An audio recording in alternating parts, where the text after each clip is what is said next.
menstrual cycle is irregular, should they be concerned?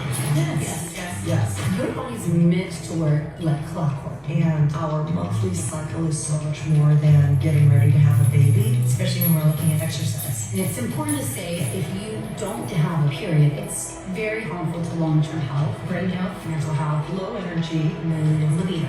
And I don't want the younger generations to have to go through the stuff that we've gone through. So it's an important discussion that we need to have.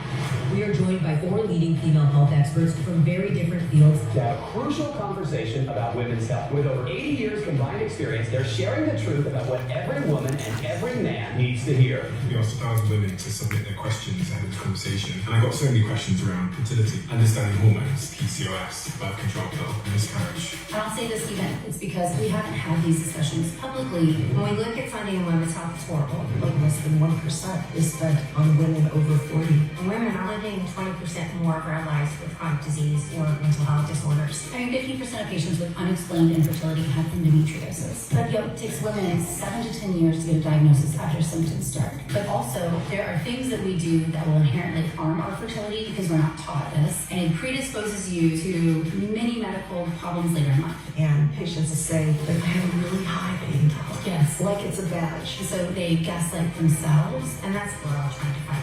But there are a lot of things we can do to deal with this. And then I want to talk about menopause. So medical school, menopause just gets shoved into a tiny box. And this is a scary statistic. So It's crazy.